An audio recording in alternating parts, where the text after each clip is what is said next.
Donald Trump, United states of America का former president. Although इनका image एक बड़बोले नेता का है, बट उनको यूएस के इतिहास का one of the strongest president कहना भी अनुचित नहीं होगा। और इंडियन पर्सपेक्टिव से देखें तो आज जो हम भारत अमेरिका का मजबूत रिश्ता देखते हैं, उसका नींव उन्हीं ने रखा था। और दुनिया उन्हें चाइना के साथ ट्रेड वॉर शुरू करने के लिए जानती है। 2024 में यूएस में प्रेसिडेंशियल इलेक्शन होना है, जहां डेफिनेटली ट्रंप एक बार फिर प्रेसिडेंट बनना चाहेंगे। लेकिन उनकी मुश्किलें बढ़ती हुई दिख रही है, और अब तो वे यूएस के पहले प्रेसिडेंट बन गए हैं जिनके ऊपर क्रिमिनल चार्जेस लगे हुए हैं। देखिए, ये महिला, इनका नाम है स्टॉर्मी डैनियल्स, असली नाम स्टेफनी ग्रिगोरी।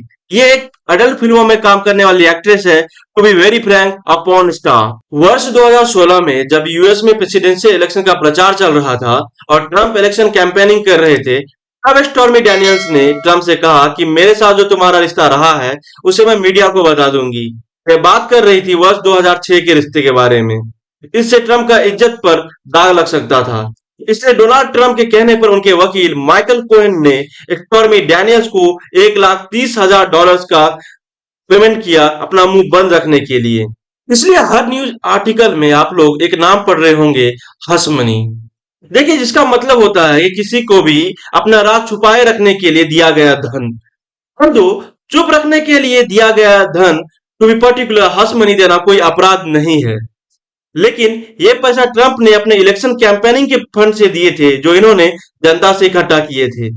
तो डोनाल्ड ट्रंप के पास धन की कोई कमी नहीं है। वह एक बिलियनर बिजनेसमैन है, लेकिन थोड़ी सी नजरअंदाजी उनके लिए एक बहुत बड़ा समस्या बन गया है। औरत का चक्कर बाबू भैया, औरत का चक्कर। इनका केस न्यूयॉर्क शहर के मैनहट्टन डिवीजन में चल रहा है। आप लोग हर न्यूज आर्टिकल में ग्रैंड जूरी का नाम पढ़ रहे होंगे। देखिए, यूएस कानून के हिसाब से किसी भी बड़े केस को जज के सामने पेश करने से पहले जिस क्षेत्र में कोर्ट होता है, वहां के कुछ रिनोन सिटीजन द्वारा यह तय किया जाता है कि केस पर चर्चा करने के लिए पर्याप्त सबूत है या नहीं।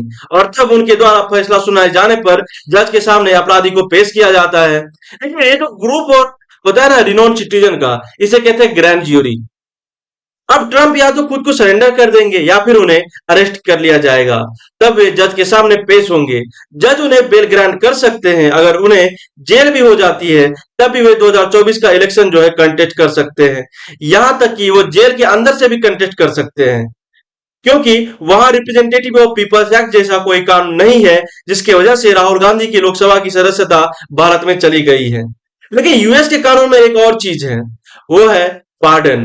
देखिए, यानी कि जो बाइडेन चाहे तो डोनाल्ड ट्रंप का जो है केस रद्द कर सकते हैं और उन्हें सजा मुक्त कर सकते हैं। अब वो होता है या नहीं, that will be interesting to see. But Bharat में मोदी जी चाहे तो भी वो राहुल गांधी की सजा को माफ नहीं कर सकते हैं। देखिए, जैसे राहुल गांधी के केस पर यूएस का कमेंट आया कि वे इस केस पर नजर बनाए हुए हैं और वे हमें डेमोक्रेसी का जो है कंसेप्ट बार बार तो समझाते ही रहते हैं। तो डोंट वी एक्सपेक्ट कि वर्ल्ड्स लार्जेस्ट डेमोक्रेसी इंडिया भी डोनाल्ड ट्रंप के केस पर कुछ रिएक्ट करें।